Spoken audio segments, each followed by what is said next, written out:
올해도 적극적인 투자를 계획 중인 것으로 조사가 됐는데 특히 해외 주식, 해외 금융상품을 선호하고 있는 거예요. 왜? 수익률 때문에. 반면에 국내 주식과 펀드 투자 의향은 지난해보다 줄어들었습니다. 제가 말씀드렸죠? 펀드. 여러분들 중에서도 간접 투자, 펀드에 투자하고 있는 분들 아직도 계실지 모르겠어요. 이것은 제가 몇 년 전부터 말씀드렸어요. 여러분들이 투자하는 금액에 연 2% 전후가 나가요. 만약에 내가 1,000만 원 넣었어. 그러면 처음에 1%, 1,000만 원에 1% 처음부터 빼요. 그 다음에 또 1년 후에 또 1% 빼고 이런 식으로 1년에 2% 전후가 빠져나가요. 그리고 나는 어디에 투자하는지 펀드 이 보고서가 가끔 우편으로 옵니다. 그때 봐요. 그러면 내가 알지도 못하는 그러한 국내 이 중소형 이 업체에도 막 투자하고 또 계속 샀다 팔았다 하고 우리가 원하는 스타일이 아니거든요. 그러니 직접 우리 지금 얼마나 편해요. 삼성전자, 현대차, 네이버 사든 똑같이 사는 것 아닙니까? 이대부 똑같이 상장되어 있기 때문에 국내 종목을 사듯이 똑같이 사는 거예요. 그렇게 직접 투자하세요. 펀드에다 간접 투자하지 말고. 그동안 투자라는 것을 모르고 은행 적금, 저축성 보험, 또 변액연금보험, 종신보험 제가 이거 참 많이 말씀드렸습니다. 여기에 10년 이상씩 넣고 계신 분들 많이 계실 거예요. 지금도. 제가 처음부터 5년 전부터 이거 계속 말씀드렸어요. 그때 4년, 5년 전에 이런 변액 무슨 보험, 종신보험, 또 은행 적금 뭐 이런 거에 다 깨서 우리가 투자하는 여기에 넣으신 분들 얼마나 차이가 납니까? 수익률이. 현재 불입금 대비 수익률 직접 계산해 보시면 아실 겁니다. 직접 계산해 보세요. 10년 전에 거치식으로 한꺼번에 목돈을 넣었다면 10년 5배, 6배 이상으로 자금이 불어났어야 정상이에요. 근데 그게 아니라 매달 몇십만 원씩 불입을 했다면 적어도 3배 정도는 불어났어야 합니다. 그런데 100%면 2배죠. 2배는커녕 수익률 30%도 안 될 것입니다. 아마 30% 그러면 괜찮을걸요? 그것도 안 될 거예요 아마. 10년을 넣었는데 그거의 10배 이상인 300%가 불어나기 때문에 우리는 투자를 하고 있는 것입니다. 여러분들 중에서도 이거 어떻게 해야 돼요? 물어봐. 아니에요. 본인이 결정하세요. 누가 어떻게 말을 해줍니까? 각자 자기의 그 소중한 자금인데 말이죠.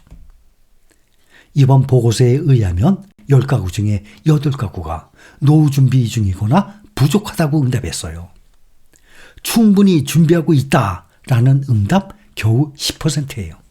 그러니 10명 중에 1명, 우리나라 가구 중에 10명 중에 1명, 10%만 노후 대비에 충분히 대비하고 있다라는 겁니다. 그러니까 10%면은 그 사람 부자 아닙니까? 그러니까 노후 대비 걱정 안 하지. 여러분들 중에서도 현재 내 집 있고 한 10억 이상 있어. 노후 대비 걱정합니까? 걱정 안 하잖아요. 또 제가 절약 강조해요. 그분들한테는 전 절약 강조 안 합니다. 그분들은 알아서 하세요. 우리 신뢰가족분들 중에서도 내 집도 있어. 또 부동산도 또 몇 채 있어. 또 현금도 몇 억 있어. 저는 그분들께 절약 강조하는 거 아니에요. 그분들은 알아서 소비하세요. 대신 낭비만 하지 마세요. 하나금융연구소가 오늘 발행한 대한민국 금융소비자 보고서 2025 거기에 따르면 기혼 가구의 현재 총 자산 얼마인지 아세요? 평균 6억 7천만 원이에요. 야, 꽤 많이 늘어났네. 몇 년 전에는 4억 원대였는데 그랬다가 5억 원대로 늘어났는데 이제는 이번 대한민국 금융소비자 보고서 2025 보니까 기혼 가구의 현재 총자산 평균 6억 7천만 원이래. 아니 4억 원대에서 5억 원대 언제 6억 7천까지 올라갔단 말이에요. 그런데 이 중에서 대부분이 부동산이에요. 한 60, 70%면 6억 7천 이게 내 집 말고 6억 7천 이게 현금이 있다 그러면 금융자산이라 그러면 노후 대비 어느 정도 커버가 될 텐데 말이죠. 이게 거의 다 6, 70%가 부동산에 묶여 있는 거예요. 부동산을 제외하고 이 정도의 자산이 있다면 문제가 없겠죠? 우리 신림 가족분들 중에서도 이 정도의 자산이 있다면 여러분들 댓글 보면 가끔 뭐 6억 정도 전후 또 어떤 분들은 10억 넘는 분들도 간혹 계십니다. 이분들은 저는 이래라 저래라 얘기하지 않아요. 다 본인이 다 알아서 하겠죠. 지금 시작하시는 분들, 투자해서 돈이 얼마 안 되는 분들, 아직 나는 서민이다 생각하시는 분들, 이분들께 제가 마음에 재찍질을 해드리고 싶어서 자꾸 근검절약을 말씀을 드리는 것입니다. 그러니 내 집 한 채 외에 적어도 4억, 5억은 있어야 우리처럼 미국의 대표 ETF에 넣어두고 연 수익률로 매도를 해서 생활비를 쓸 수 있게 되는데 말입니다.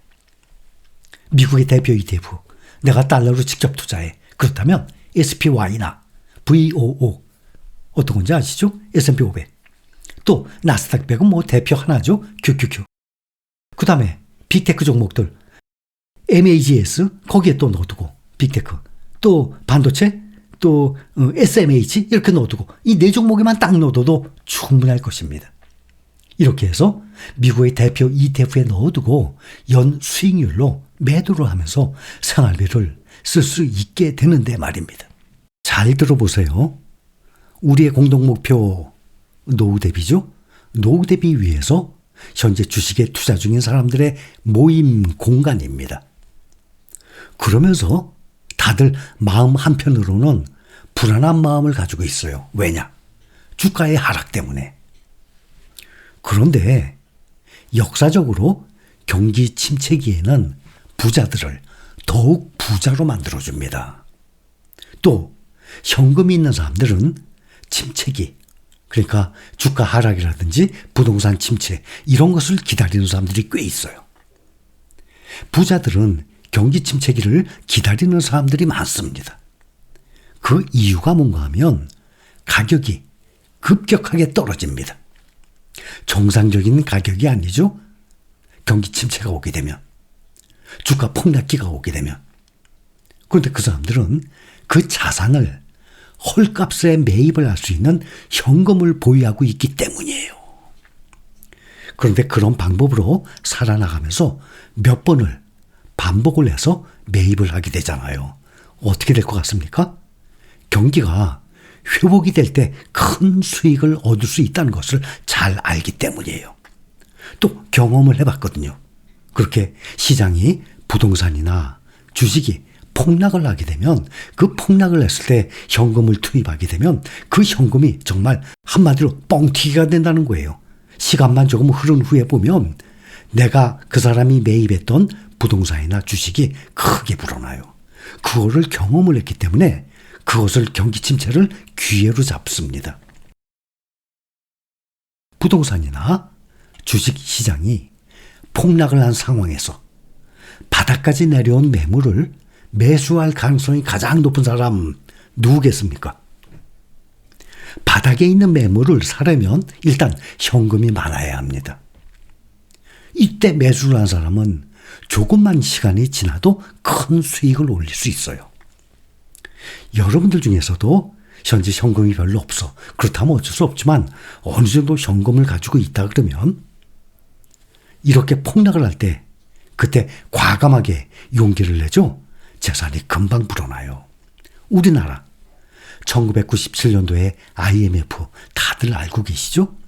그때 부동산이나 주식을 매수한 사람들과 또 2008년도 금융위기 때 부동산이나 주식을 매수한 사람들 큰 수익을 올렸어요.